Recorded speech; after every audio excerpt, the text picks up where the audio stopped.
പെൺകുട്ടികളോടും സത്യവിശ്വാസിനികളായ സ്ത്രീകളോടും നിങ്ങൾ പറയണം, അവർ അവരുടെ ജിൽബാബുകൾ ശരീരത്തിലേക്ക് താഴ്ത്തിയിരട്ടെ.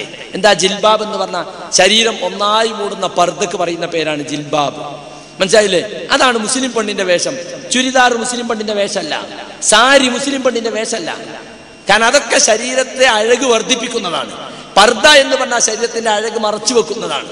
അതുകൊണ്ട് ആ പർദ്ദക്ക് ചില നിബന്ധനകള് മുസ്ലിം പണ്ഡിതന്മാർ 8ഓളം നിബന്ധനകൾ പറഞ്ഞിട്ടുണ്ട്. ഒന്നാമത്തത്, പർദ്ദ തന്നെ ആകർഷണീയമായിരിക്കരുത്. ഇന്ന് ചില പർദ്ദകൾ നമ്മളെ തലശ്ശേരിന്നാണ് അതൊക്കെ ഇറങ്ങൽ. 15 കണ്ണാടി കയ്യുമ്മേ, 15 കണ്ണാടി കയ്യുമ്മേ, ഇവിടുന്ന് ഇങ്ങോട്ട് കണ്ണാടി, കുറെ എംബ്രോയിഡറി. ഒരു പർദ്ദ അടിക്കാൻ 1000 റുപ്യ കിട്ടും. എന്താ? ഒരു കണ്ണാടിക്ക് 5 റുപ്യ, അത് വെച്ച് പിടിപ്പിക്കാൻ 3 റുപ്യ. അപ്പൊ 8 100 × 8 800 അതിനെ കിട്ടിയില്ലേ? പിന്നെ അടിച്ചതിന് 500 റുപ്യ വേറെയും. അപ്പൊ 1300 1500 റുപ്യ പർദ്ദ അടിക്കാൻ. എന്തിനാ? അത് മറ്റുള്ളവരെ ആകർഷിക്കാൻ. ഒരു കല്യാണത്തിന് 3 പർദ്ദ പെണ്ണുങ്ങൾ എടുക്കണേ. മൈലാഞ്ചിന്റെ അന്ന് 1, പിന്നെ കല്യാണത്തിന്റെ അന്ന് രാവിലെ ഉച്ചോളം 1, പിന്നെ ഉച്ചയ്ക്ക് ശേഷം 1. ഇതൊക്കെ എടുത്തു കൊടുക്കുന്ന മഫന്മാരുണ്ട് ഇവിടെ. എന്നിട്ട് തല വണയം വെച്ച് പലിശയും വാങ്ങിയിട്ട് എങ്ങനെങ്കിലും ഇതൊക്കെ സാധിപ്പിച്ചു കൊടുക്കണേ. വൃത്തികെട്ട സംസ്കാരമല്ലേ ഇത്? ആരോ അള്ളാഹുവിന്റെ അടുക്ക് ഈ ദൂരത്തിനൊക്കെ നമ്മൾ മറുപടി പറയേണ്ടി വരൂലേ? അപ്പൊ പർദ്ദ തന്നെ ആകർഷണീയം. പർദ്ദ ഇട്ടണോ? പർദ്ദയാണ്. പക്ഷെ കണ്ടാ നല്ല നോക്കിപ്പോണയാതി പർദ്ദ, അതിനങ്ങനത്തെ എംബ്രോയിഡറി, നല്ല നെറ്റിപ്പട്ടം കെട്ടിയ ആനക്കുട്ടി വരികയാൻ തോന്നും. ആ പർദ്ദയും ആ മഫ്തിയൊക്കെ പാട്ട്. മഫ്തന്റെ തലക്ക് ഭാഗത്ത് ഒരുപാട് മുത്തുകൾ, ഈ ബാക്കിൽ നല്ലൊരു പൂവ് തുന്നിപ്പിടിപ്പിച്ചത് അല്ലെ? പിന്നെ എന്തിനാ പർദ്ദ ഇടുന്നത്? പർദ്ദ ഇടണമെന്ന് പറഞ്ഞത് പെണ്ണിന്റെ മാദകത്വം മറച്ചു വെക്കാനാണ്, പെണ്ണിന്റെ അഴക് വെളിവാക്കാതിരിക്കാനാണ്. പക്ഷേ അഴകിനെ ദ്വിഗുണീഭവിപ്പിക്കുന്ന തരത്തിലുള്ള പർദ്ദയായാലോ? അതുകൊണ്ട് പർദ്ദ ആകർഷകമായിരിക്കുക. അതിനാണ് കറുപ്പ് പർദ്ദ വെക്കേണ്ടേ. മറ്റ് കളറുകളൊക്കെ ആകർഷകമാണ്, കറുപ്പ് ആകർഷകമല്ലാത്തതുകൊണ്ടാണ് കറുപ്പ് വേണമെന്ന് മുസ്ലിം പണ്ഡിതന്മാർ പ്രത്യേകം നിഷ്കർഷിച്ചത്. അവിടെ നമ്മളെ പർദ്ദ കച്ചവടക്കാര് 313 കളറുകളിൽ 1001 ഫാഷനുകളിൽ ഇറക്കുന്നു. എന്നിട്ട് പറയാണ്, എന്താ പറയണത്?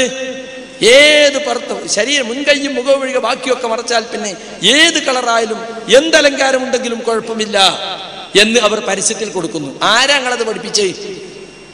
ഒരു പർദ്ദക്കാരെ പരസ്യത്തിലല്ല അത്. മുസ്ലിം പണ്ഡിതന്മാർ അതിന് എതിർപ്പില്ല. എന്ത്? ഏത് കളറുവാ, എന്ത് അലങ്കാരം ഇവ തുന്നി പിടിപ്പിക്കാൻ പാടില്ല. പർദ്ദ അലങ്കാരമായിരിക്കരുത്. രണ്ടാമത്തത്, ഇടുങ്ങിയതാകരുത്, ഇറുകിപ്പിടിച്ച പെട്ടെന്ന് ഒരു ബോഡി ഷേപ്പ് പർദ്ദ ഒക്കെ തലശ്ശേരിന്ന് ഇറങ്ങുക. ഷെയ്ത്താപ്പ് കൂടുതൽ ഇവിടെ ഈ വിഷയത്തിൽ കളിക്കുന്നത്. ബോഡി ഷേപ്പ് പർദ്ദ. ബോഡി ഷേപ്പ് എന്ന് പറഞ്ഞാൽ അവളെ ശരീരത്തിന് ഓരോ സ്ഥലത്ത് എത്ര തടി ഉണ്ട് എന്ന് പുറത്തുനിന്ന് നോക്കിയാൽ മനസ്സിലാണ്. ബാക്കി പറയണ്ടല്ലോ. അത്തരത്തിലുള്ള പർദ്ദ ഇവിടെ കിട്ട് കൈയിന്റെ കച്ചം മുതൽക്ക് അര വരെ നല്ലോണം ടൈറ്റ് ആക്കുക. ഒരു തൊട വരെ, മുട്ടുകാലിന്റെ കുറച്ചിപ്പുറം വരെ ആ ടൈറ്റ് ആക്കി വെച്ചാൽ എല്ലാ കാണേണ്ട ഭാഗങ്ങളൊക്കെ ശരിക്ക് കാണും. പർദ്ദ ഇട്ടണോ? ഇട്ടീന്ന്. ചുരിദാറിനേക്കാളും മോശമാണ്. മനസ്സിലായില്ലേ? അത് നേരിയ തുണി കൊണ്ടുള്ള പർദ്ദയാണെങ്കിലോ പിന്നെ പറയും വേണ്ട. ശൈത്താനാണ് ആ പെണ്ണിന്റെ കൂടെ. മനസ്സിലായിക്കോളി. നിങ്ങളൊക്കെ സ്വന്തം ഭാര്യമാർക്കും മക്കൾക്കും ഒക്കെ പർദ്ദ അതൊന്നും ഞാൻ നോക്കില്ല. ഓള് പോകും, ഓള് വാങ്ങും, ഓളടിക്കും, ഓളിടും, ഓള് നടക്കും. നിനക്കെന്താ പണി? ഭർത്താവിന്റെ ഉദ്യോഗ തന്നെ? അതൊന്നും നോക്കാൻ പറ്റൂലേ? നോക്കണതൊക്കെ. എങ്ങനത്തെ പർദ്ദയാ ഭാര്യ ഇടുന്നത്, എങ്ങനത്തെ പർദ്ദയാ മോളിടുന്നത്, എങ്ങനത്തെ പർദ്ദയാ പെങ്ങളിടുന്നത് നോക്കണം. ആണുങ്ങൾക്ക് ബാധ്യതയുണ്ട് അതിലൊക്കെ. അതിലൊന്നും ബാധ്യതല്ല. വെറും വൈകുന്നേരത്തിന് ചെല്ല പൊതിയും കൊണ്ട് നേരം വെളുക്കുമ്പോൾ പോരാ, വൈകുന്നേരത്തെ പിറ്റേന്നും അത്ര പൂശിച്ചല്ല. ഇതാ നമ്മളെ പണി. ഭർത്താവ് എന്ന് പറഞ്ഞാൽ ആരാ? ഭർത്താവിന്റെ ഉത്തരവാദിത്വം എന്താ? നമ്മുടെ ഭാര്യമാര് പുറത്തിറങ്ങുന്നത് എങ്ങനെയായിരിക്കണം അത് നമ്മൾ അറിയണം. പല ആളുകളെ ശ്രദ്ധിക്കുന്നില്ല. അതുകൊണ്ടാണ് അത് ഗൗരവത്തിൽ പറയുന്നത്.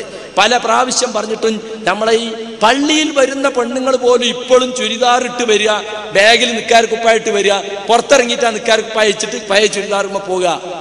ഈ സ്വഭാവമൊക്കെ ഇവിടെ ഇപ്പോഴും നിലനിൽക്കുന്നു എന്നാ പെണ്ണുങ്ങൾ പറയുന്നത്. എന്താണ് ഈ ഖുത്ബയൊക്കെ കേട്ടിട്ട് കാര്യം? എന്തിനാ ഖുത്ബ മലയാളത്തിലാക്കിയത്? ഖുത്ബ മലയാളത്തിലാക്കിയത് ആളുകൾക്ക് മനസ്സിലാകാൻ വേണ്ടിയല്ലേ? മനസ്സിലായി ഞങ്ങൾക്ക് പ്രസംഗിച്ച് പഠിക്കാൻ വേണ്ടിയല്ല. ജനങ്ങൾ ജീവിതത്തിൽ പകർത്തി മാറ്റം ഉണ്ടാകണം, അതിനു വേണ്ടി അത് പറയുന്നത്. ഞങ്ങളെ അഭിപ്രായങ്ങളല്ല പറയുന്നത്, ഇസ്ലാമിന്റെ കാര്യങ്ങളാണ് പറയുന്നത്. അതുകൊണ്ട് സുഹൃത്തുക്കളെ, നമ്മുടെ പെൺകുട്ടികളുടെ വേഷം എങ്ങനെയായിരിക്കണമെന്ന് നമ്മൾ നല്ലവണ്ണം ശ്രദ്ധിക്കണം. കാരണം